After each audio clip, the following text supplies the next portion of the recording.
Hello friends, we are Agriculture Study Zone. I am your Nitesh sir और आज मैं आपके लिए जो वीडियो लेके आया हूँ उसमें हम कुछ बायोलॉजिकल टर्म्स को डिस्कस करेंगे। तो चलिए शुरू करते हैं। हमारा पहला वर्ड है anatomy, study of internal structure of organism. जो भी हमारे ऑर्गेनिज्म हैं, चाहे वो प्लांट हो या एनिमल हो, उनके इंटरनल स्ट्रक्चर की स्टडी करना, बॉडी के इंटरनल स्ट्रक्चर की स्टडी करना, वो क्या कहलाता है? एनाटॉमी। अब इंटरनल स्ट्रक्चर की स्टडी में आपके टिश्यू के स्ट्रक्चर्स आ सकते हैं, बोन का स्ट्रक्चर आ सकता है। Okay, a second word is apiculture. Apiculture is the rearing of honey bee for Honey. Honey बीज को जो पाला जाता है, किस लिए? ताकि हम उनसे हनी ऑब्टेन कर सकें, तो वो हमारा क्या कहलाता है? Apiculture. Our third word is anthology. Anthology is the study of flower and flowering plants.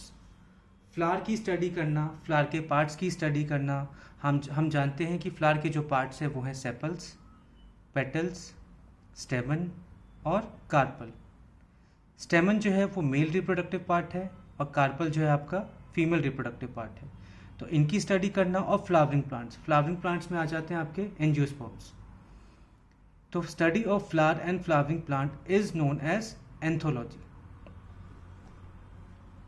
Our next word is anterior, of or near the head end. Anterior का मतलब होता है, आप लोगों ने सुना होगा कि एंटीरियर पोर्शन या एंटीरियर पार्ट। एंटीरियर पोर्शन का मतलब होता है कोई भी ऑर्गेनिज्म जिसका हेड वाला रीजन जो हमारे पास होता है, जो हमारी बॉडी से पास में जो रीजन होता है दूसरे ऑर्गेनिज्म का, यूजली हेड रीजन ही होता है, तो हम उसको कहते हैं एंटीरियर। और एक वर्ड आता है आपका पोस्टीरियर, जो उस ऑर्गेनिज्म का पिछला भाग होता है, तो उसको हम कहते हैं posterior. So anterior is of or near the head end. चलिए, our next word is biosphere. Biosphere is a collection of all ecosystems on earth. Earth पे जितने भी इकोसिस्टम्स हैं उन सभी का कलेक्शन क्या कहलाता है? आपका बायोस्फीयर। जितने भी इकोसिस्टम है, चाहे वो आपके टेरेस्ट्रियल इकोसिस्टम हो या फिर आपका एक्वेटिक इकोसिस्टम हो।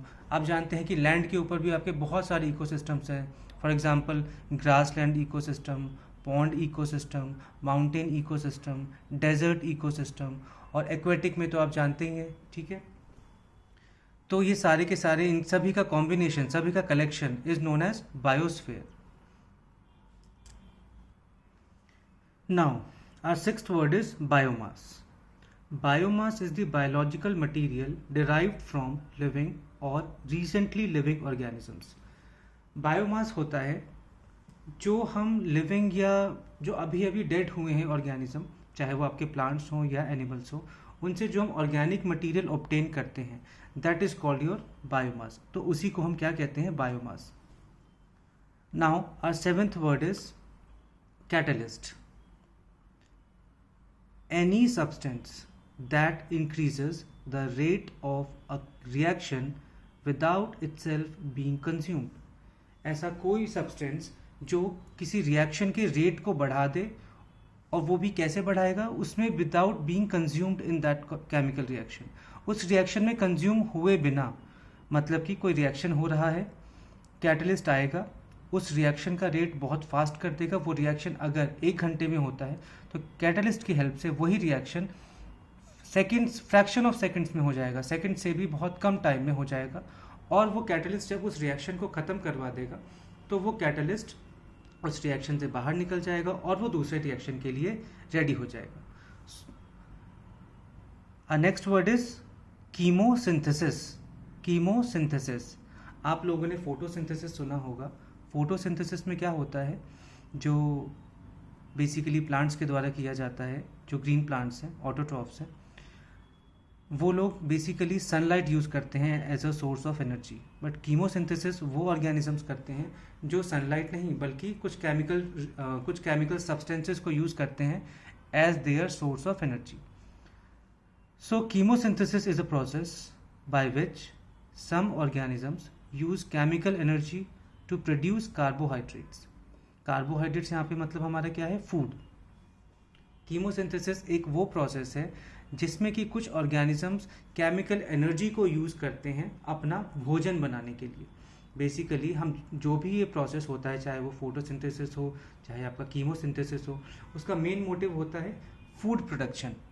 ठीक है, तो कीमोसिंथेसिस एक ऐसा प्रोसेस है जिसमें कि कुछ आपके ऑर्गेनिजम्स, बेसिकली कीमोसिंथेसिस ऑब्जर्व किया जाता है कुछ बैक्टीरियाज में, तो उनको हम कहते हैं कीमोसिंथेटिक बैक्टीरियाज। वो लोग क्या करते हैं, कुछ केमिकल एनर्जी यूज़ करते हैं और अपना भोजन बनाते हैं। Now our next word is crossing over,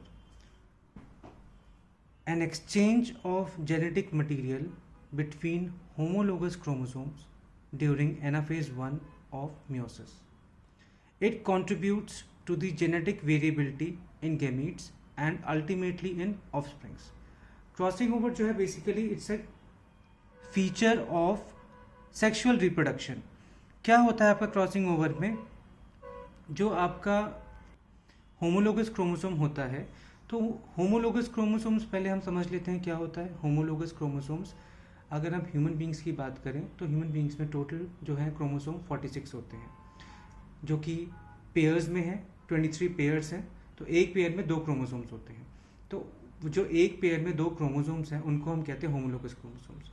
तो होमोलोगस क्रोमोसोम्स के बीच में जब जीन्स का एक्सचेंज होता है तो उसी को हम कहते हैं क्रॉसिंग ओवर। और ये क्रॉसिंग ओवर होता कब है, ये आपका होता है anaphase 1 of meiosis. Sexual reproduction के दौरान यानी कि गैमीट फॉर्मेशन के दौरान मियोसिस जो है वो 2 पार्ट्स में होता है, मियोसिस 1 और मियोसिस 2। तो मियोसिस 1 में भी 4 पार्ट्स होते हैं, prophase, metaphase, anaphase and telophase. तो एनाफेज 1 में जो एनाफेज 1 है आपका मियोसिस 1 का, उसमें जब आपके 2 होमोलोगस क्रोमोसोम्स के बीच जीन्स एक्सचेंज होते हैं तो उसको हम क्या कहते हैं, क्रॉसिंग ओवर। क्रॉसिंग ओवर की वजह से ही जेनेटिक वेरिएबिलिटी उत्पन्न होती है, जेनेटिक वेरिएबिलिटी पैदा होती है। इसीलिए हम कहते हैं कि जो ऑर्गेनिज्म सेक्सुअली रिप्रोड्यूसिंग है उनमें वेरिएशंस देखने को मिलता है, और जो एसेक्सुअली रिप्रोड्यूसिंग है वो बिल्कुल क्लोन होते हैं। जो डॉटर सेल्स होते हैं यानी कि जो ऑफस्प्रिंग्स होते हैं एसेक्सुअल रिप्रोडक्शन में, वो अपने पेरेंट्स के बिल्कुल क्लोन होते हैं। अब नेक्स्ट वर्ड की तरफ चलते हैं, that is cytokinesis, the division of cell cytoplasm after the final phase of a cell cycle. Cell cytoplasm का डिवीजन होना जब सेल साइकिल खत्म होने वाली हो, यानी कि टीलोफेज के बाद जब आपका सेल डिवाइड होता है तो उसको हम कहते हैं साइटोकाइनेसिस। तो चलिए इस वीडियो को हम यहीं ख़त्म करते हैं। आप हमारे चैनल को लाइक ज़रूर कीजिएगा। Thank you.